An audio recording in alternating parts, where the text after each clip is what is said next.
Laurie Robinson's going to come up now, and he's going to give us a missionary moment now. He's going to talk to us about their planned mission trip.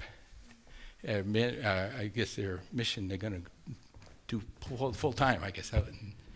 Yes, that's right. We are going to be going full time to Sekanani, Kenya, and thank you. Let's see. Very good.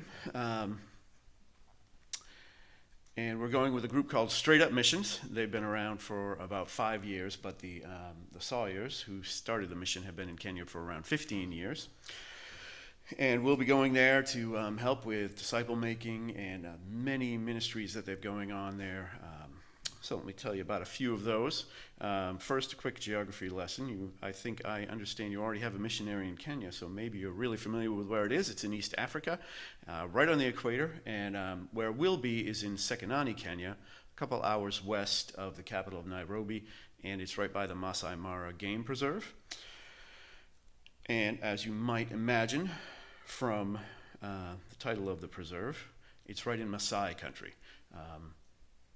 So that's a fairly well-known tribe among the tribes of Kenya, and that's the group that the Sawyers minister to primarily, although there's some other tribal groups that are mixed in. They were once a group of nomadic herders, but modern times have kind of locked them down a little bit more into a single location, and they are now reliant a lot on tourist dollars. And that's not always a good thing for them, as I'll mention in a moment. Among the ministries that the Sawyers have started there is the clinic. It's the best medical clinic for miles around, and people will travel for hours to go there.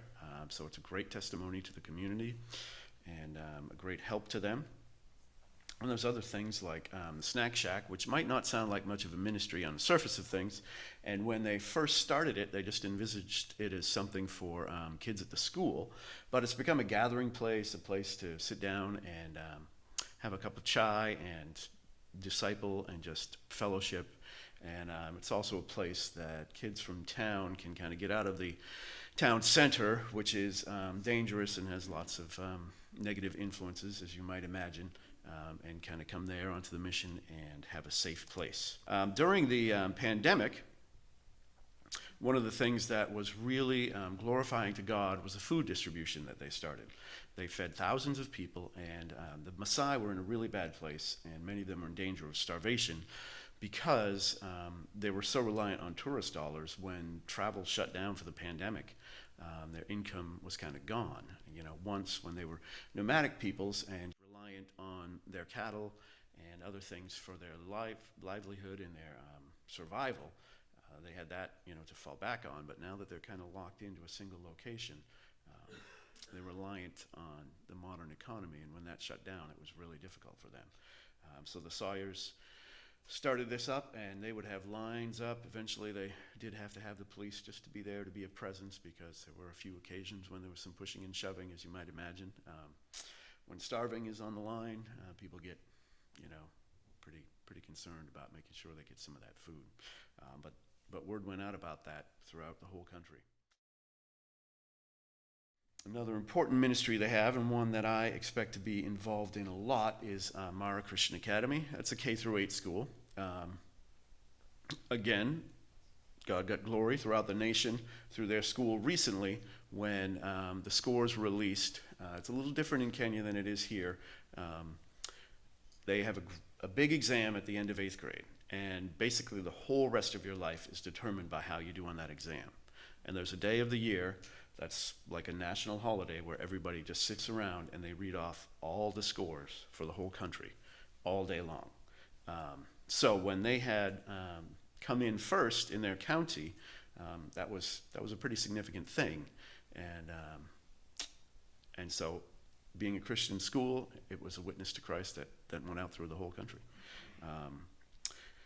Education is my background, so I expect to be doing both some advancing of the school educationally and discipleship with the students there and the teachers as well. The government recently told the Sawyers that they needed to start a secondary school, and they're kind of excited to do that because a lot of the high schools that students might go to after 8th grade are not much better than prisons. They're crammed together in boarding houses and dorms, and it's not unheard of by any means for the students to get together and demonstrate and burn the school down.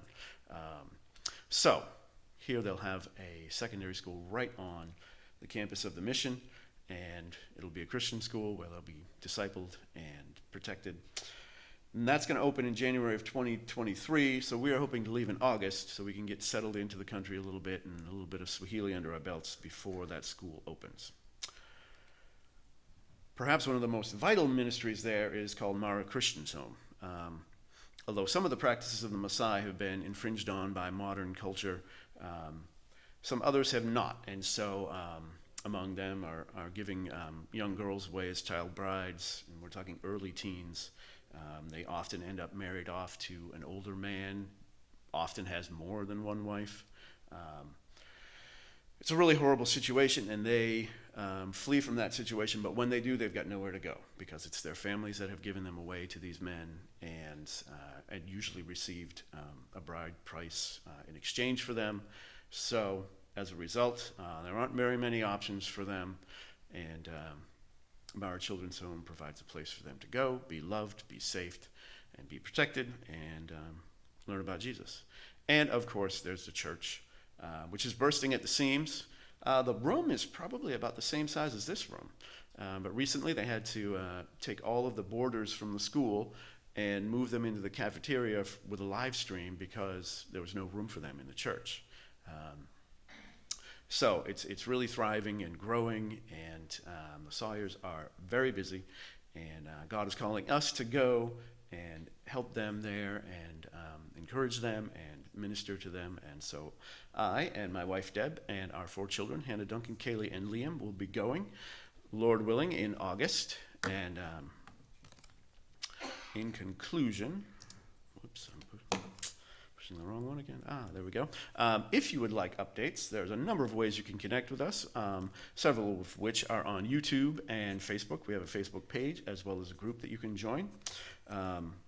In the back, we have our prayer cards, and if you would like to give a one-time or ongoing gift, you can find some information about that on the back, as well as the names of our social media groups. And let me conclude with these words of Jesus. When he saw the crowds, he had compassion for them because they were harassed and helpless, like sheep without a shepherd. Then he said to his disciples, "The harvest is plentiful, but the laborers are few. Therefore pray earnestly to the Lord of the harvest to send out laborers into his harvest." So we're asking you to join us in prayer and perhaps financially as you feel led. And also, words like this of Jesus are not just from missionaries who are going overseas, but the fields are ripe for harvest around here too, right? As really Pastor Kevin was just saying during the prophecy update. There's a lot of work to do right here, and we're all planted in a community that needs Holy Spirit-filled people to be shining the light of Christ. Thank you for your time.